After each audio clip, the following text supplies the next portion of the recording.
Olá gente, seja bem-vindo ao canal Jobeca Oficial do YouTube. Hoje nós estamos com a palavra, mais uma crítica, né? Uma crítica à novela Os 10 Mandamentos. Apesar de ser uma superprodução da Record, com grande sucesso de audiência, batendo até a TV Globo, mas queremos neste vídeo esclarecer alguns fatos inverídicos que têm sido vinculados nessa novela, que não está nos relatos bíblicos. Alguém pode dizer, não, mas nem tudo está escrito na Bíblia. Ou você pode até dizer, é uma novela e para ser uma novela eles têm que enfeitar a novela. Portanto, é uma novela, a gente não pode esquecer que ela é baseada em fatos reais, relatos das Sagradas Escrituras, onde está a advertência de não acrescentar nenhuma palavra ao que já está escrito, nem tampouco diminuir nenhuma palavra. Então nós estamos falando de coisas de Deus. Apesar de ser uma novela, por ser uma novela bíblica, ela deve então seguir o texto original da Bíblia, onde relata, e nós que somos cristãos, conhecemos a história, sabemos, cremos nos milagres, sabemos os fatos e os detalhes que aconteceram, porém pelo que está escrito, relatado na própria Bíblia Sagrada. Portanto, o que nós temos visto nessa novela, pelo menos os capítulos que eu assisti na última segunda-feira, dia 9 de novembro, também na terça, na quarta e hoje principalmente na quarta-feira, é que, chegando próximo à passagem do Mar Vermelho, nós vemos cenas que foram acrescentadas, ou fatos que foram relatados na novela, que foram acrescentados, adulterando assim o texto original ou os fatos históricos que está relatado nas Sagradas Escrituras. A minha questão aqui, a minha crítica, não é a veiculação de uma passagem bíblica feita a novela, é até louvável isso, pela Record, mas os elementos usados para alcançar o principal objetivo, que não é, creio que não é de levar a palavra de Deus em si, mas de buscar o sucesso, a audiência do canal. Bateu a Globo, realmente é um fato histórico, né? Bateu a audiência da Rede Globo, a maior, digamos, rede de televisão, grupo de televisão brasileiro, esteve sempre em primeiro lugar. Isso incomoda realmente, porém, acho que a guerra deve ser legítima. É uma guerra desonesta, onde que você precisa usar um texto sagrado. A Igreja Universal, que é proprietária da Record, por ser o diretor, o líder, um religioso que crê nas Escrituras como sagrada e divina, deveria ter o cuidado de, quando for fazer uma novela bíblica, não alterar o texto, nem colocar fatos que a Bíblia não dá nenhum argumento para isso, e nem relatos bíblicos estão nas histórias, né? Então temos que ter cuidado com o fermento. Um pouco de fermento leva toda a massa. O que eu estou criticando aqui não é a superprodução dos 10 mandamentos, mas nem os efeitos especiais, mas os acréscimos, os fatos irreais que foram acrescentados nessa história para que tivesse uma maior repercussão, que prolongasse a novela de maneira para pegar a audiência e também para enfeitar mais a história com fatos e relatos que não estão registrados nas Sagradas Escrituras. Então, vendo essas cenas, sentimos a necessidade de esclarecer certos fatos expostos nessa novela que não tem nenhuma ligação com os relatos bíblicos descritos nas Escrituras. Então a gente vai ver alguns pontos, né? O capítulo da segunda-feira foi um capítulo que eu fiquei perturbado ao ver a cena, porque a cena do o capítulo da segunda-feira, dia 9 de novembro, ela tinha como fundo principal o momento em que Faraó decide perseguir os hebreus, depois que eles saem do Egito com Moisés. Todo o povo saiu e Faraó se encontra triste. Provavelmente essa situação realmente aconteceu, mas o que mais me chamou a atenção foi que O capítulo de segunda-feira tinha como fundo o motivo principal que fez Faraó perseguir os judeus e querer a sua morte, a sua destruição, principalmente da vida de Moisés. E foi passado o seguinte, que nesse capítulo de segunda-feira, que o principal motivo que fez Faraó perseguir os hebreus e desejar suas mortes foi o ódio de sua esposa por ter perdido seu primogênito.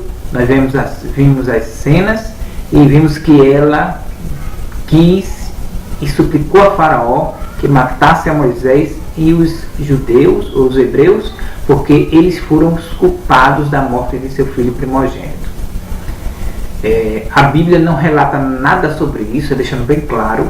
A Bíblia nem fala no nome da mulher de Faraó, nem tampouco a situação que foi mostrada em que aquela mulher pediu ou implorou a Faraó, ordenou a Faraó, por ela ser sua esposa, que matassem a Moisés e a seus filhos. Isso não é bíblico, isso não tem nenhum fundamento bíblico, não tem nenhum argumento, nenhuma passagem bíblica que cite a mulher de Faraó como a causa principal que fez Faraó se irar mais contra Moisés e o povo hebreu. Mas o verdadeiro motivo que está escrito na palavra foi o endurecimento da parte de Deus do coração de Faraó. Deus endureceu o coração de Faraó para que ele assim fizesse, para que ele assim pudesse perseguir o povo judeu. E eu vou mostrar para você na Bíblia que isso aí, onde é que está escrito isso. Não se toca no nome da esposa de Faraó como a novela tocou, de dizer que ela foi responsável, mostrou que foi ela responsável de Faraó ter tomado a atitude de perseguir a Moisés e o povo hebreu querendo matar ali no Mar Vermelho, né? Porém a Bíblia não fala isso, deixando bem claro. A Bíblia mostra outra cena, biblicamente, pelos originais bíblicos, né? Pelo relato bíblico, a gente vê o seguinte. Veja, eu vou lhe mostrar aqui em Êxodo capítulo 14. Se você tiver uma Bíblia em casa, você pode ver a sua Bíblia, né? Então, Êxodo capítulo 14, versículo 2 ao 4. Veja, olhe qual foi o motivo realmente. Veja qual foi o motivo que fez que Faraó perseguisse ao povo de Deus, ao povo hebreu. Êxodo 14 e 2 diz assim: fala aos filhos de Israel que voltem e que acampem diante de Pi-Airote,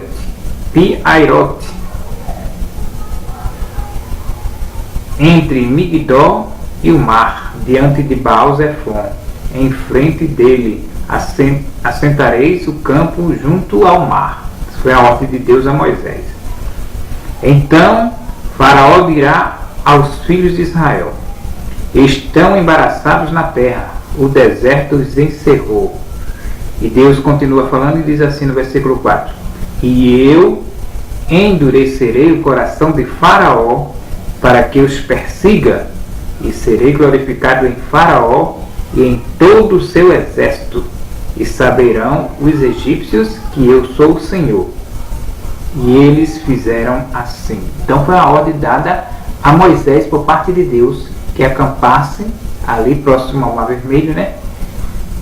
E que Deus disse que ele endureceria o coração de Faraó para que Faraó perseguisse o povo. Ele seria glorificado em Faraó com todo o seu exército. Então esse é o verdadeiro motivo pelo qual Faraó foi de encontro a Moisés e ao povo hebreu para destruí-lo. O endurecimento da parte de Deus no coração de Faraó. Não tem nada a ver com a sua esposa, conforme foi mostrado na cena de segunda-feira do dia 9, né? E o versículo 8 do capítulo 14 também diz o seguinte: porque o Senhor endureceu o coração de Faraó, rei do Egito, para que perseguisse aos filhos de Israel. Porém os filhos de Israel saíram com alta mão. Então a Bíblia diz bem claro aqui que não foi a esposa de Faraó que o convenceu de tal atitude, mas o endurecimento vindo da parte de Deus que fez com que Faraó fosse novamente de encontro a Moisés e ao povo hebreu para destruí-lo. O endurecimento do seu coração que foi feito por pelo próprio Deus. Então, a novela mente quando diz que foi a esposa de Faraó que o convenceu a destruir Moisés e o povo hebreu. Esse aí é o primeiro ponto, tá? Que você deve prestar atenção. O engano nessa novela. O segundo ponto é o seguinte: a cena da passagem do Mar Vermelho. A cena da passagem do Mar Vermelho, ou antes, né, no caso, quando o Faraó se aproxima do povo, aí mostra ali uma coluna de fogo entre o acampamento hebreu e os egípcios, onde Faraó estava. Faraó não podia chegar próximo e vemos caindo fogo do céu, uma coluna de fogo na sua frente, e aquilo impedia do exército de Faraó de chegar próximo aos hebreus. Outra mentira. A palavra de Deus não diz isso. A Bíblia diz o seguinte, que durante o dia havia uma coluna de nuvem que impedia de que o povo fosse queimado pelo sol durante todo o dia. E à noite Deus enviava a coluna de fogo, que era para iluminar o caminho para que o povo não estivesse na escuridão, para que pudesse caminhar de dia e de noite. Então, existia a coluna de fogo e a coluna de nuvem. A coluna de nuvem protegia durante o dia e a coluna de fogo clareava a sua noite. Porém, nesse dia em que os egípcios chegaram próximo ao acampamento dos hebreus, aconteceu uma coisa interessante. Pela novela, mostra que foi a coluna de fogo que dividia o exército de Faraó com o exército ou o povo de Israel. Existia a coluna de fogo que o impedia, mas a Bíblia não diz isso. Isso é uma mentira também. A Bíblia diz que foi a coluna de nuvem que fazia com que Faraó não chegasse próximo ao povo hebreu. Eles não conseguiam enxergar, que para eles se tornou escuridão. Enquanto Israel prosseguia com a coluna de fogo na sua frente, guiando pelo caminho, iluminando, o exército de Faraó estava preso pela coluna de nuvem, pela escuridão. Nós vamos ver isso em Êxodo capítulo 14. Você pode pegar a sua Bíblia aí também. E o versículo 19 e 20. Preste atenção no que o texto sagrado diz, não no que a novela falou. Você pode assistir novamente o capítulo da novela, onde mostra essa parte, que eles ficam impedidos de entrar no mar e de perseguir o povo, por causa da coluna de fogo que fica na sua frente e caindo fogo do céu. Quando a Bíblia diz o seguinte, em Êxodo capítulo 14, versículo 19 e 20. Preste atenção. E o anjo de Deus que ia diante do exército de Israel se retirou e ia atrás deles. O anjo de Deus, né? O anjo de Deus, no caso invisível, ninguém ia ver, né? Também a coluna de nuvem se retirou, tá vendo? Preste atenção nisso aí. Também a coluna de nuvem se retirou de diante deles e se pôs atrás deles. A coluna de nuvem que estava em frente também, ou acima de Israel, né? Do povo de Israel, foi para trás deles, para trás do povo de Israel. Veja, vou ler novamente para você. Também a coluna de nuvem se retirou de diante deles e se pôs por atrás deles.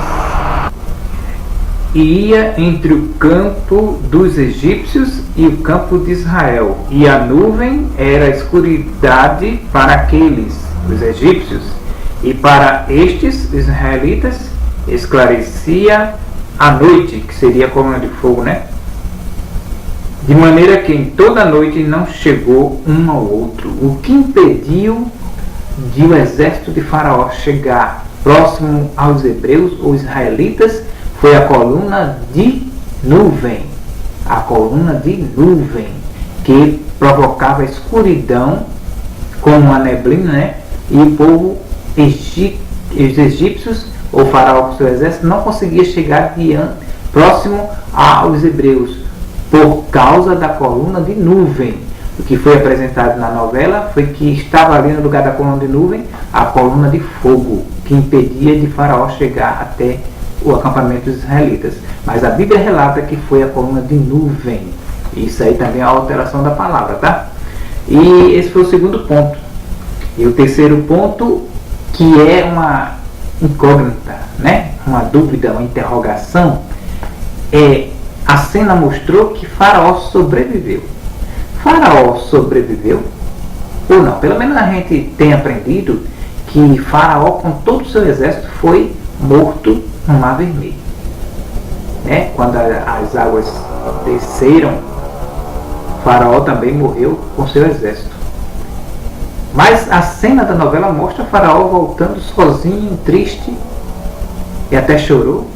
E todo o povo da cidade viu Faraó voltar sozinho. Mas a Bíblia relata isso? Em canto nenhum da Bíblia relata isso. A Bíblia dá mais argumento do que Faraó pereceu juntamente com seu exército. Mas o versículo, capítulo 14 de Êxodo, versículo 28, 14 e 28 de Êxodo, diz assim, vê só. Porque as águas, tornando, cobriram os carros e os cavaleiros de todo o exército de Faraó, que os haviam seguido no mar, nem ainda um deles ficou. Aí você diz, não, aí está falando do exército de Faraó, né? Não fala que Faraó estava. Porém, no versículo anterior, 27, diz assim: Então Moisés estendeu a sua mão sobre o mar, e o mar retomou a sua força ao amanhecer, e os egípcios fugiram ao seu encontro, e o Senhor derrubou os egípcios no meio do mar. O Senhor derrubou os egípcios no meio do mar. E Faraó também era egípcio. Aí você pode dizer, mas tem algum versículo que possa dizer que Faraó realmente morreu, que pereceu? Sim. Nós vamos encontrar isso no Salmos 136, que é o Cântico do povo de Israel, onde o povo de Israel relembra esse fato e mostra mais claramente que Faraó pereceu juntamente com todo o seu exército. Você pode pegar também sua Bíblia aí e ver no Salmo 136 e o versículo 15. Salmo 136 e o versículo 15. Vamos começar aqui, deixa eu ver aqui, do versículo 11, tá? Do versículo 11. O interessante para a gente é o versículo 15, mas eu vou começar o Salmo 136 e o versículo 11 em diante, que fala da história do Mar Vermelho, que Deus tirou o povo de Israel do Egito. Preste atenção nesses versículos. E tirou a Israel do meio deles, porque a sua benignidade é para sempre. Com mão forte e com braço estendido, porque a sua benignidade é para sempre. Aquele que dividiu o Mar Vermelho em duas partes, porque a sua benignidade é para sempre. E fez passar Israel pelo meio dele, porque a sua benignidade é para sempre.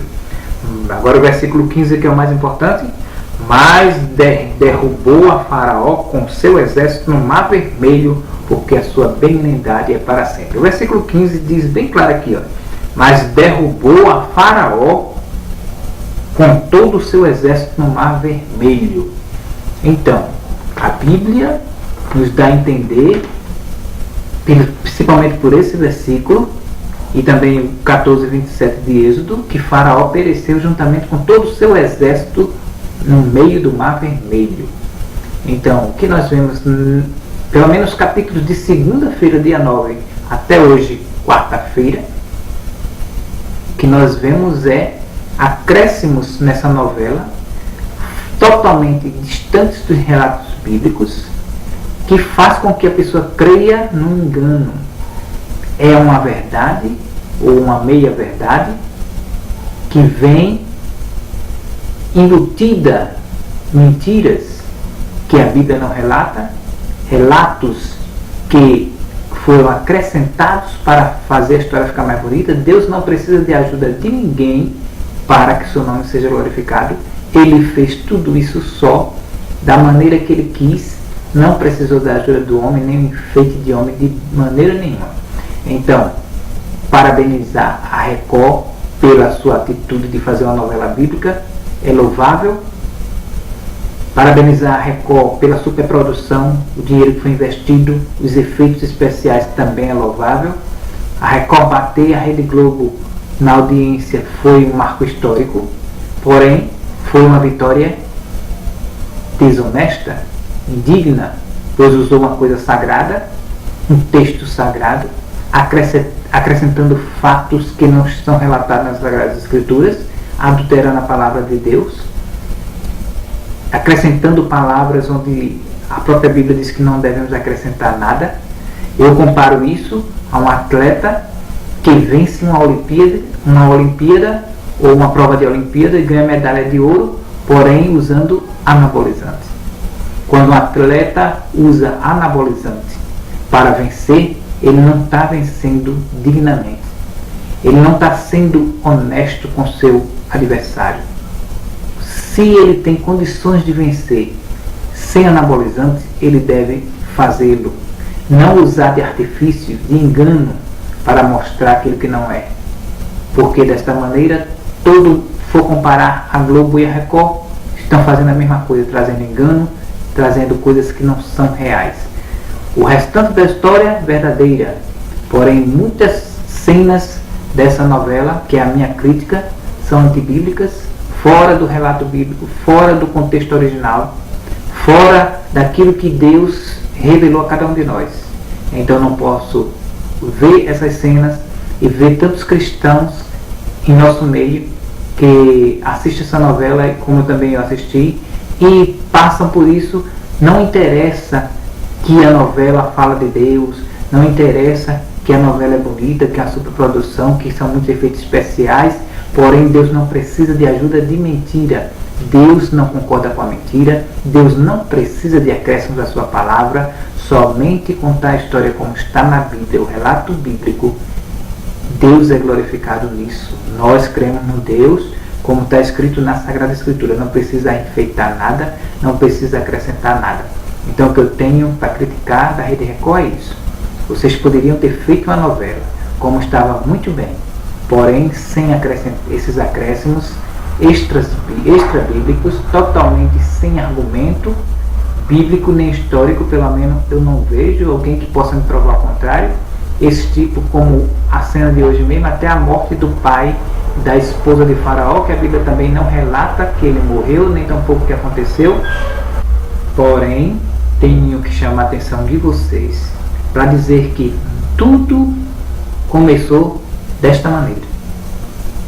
Deus falou para Adão e Eva que não comessem do fruto da árvore que estava no meio do jardim, que certamente morreria. Uma verdade.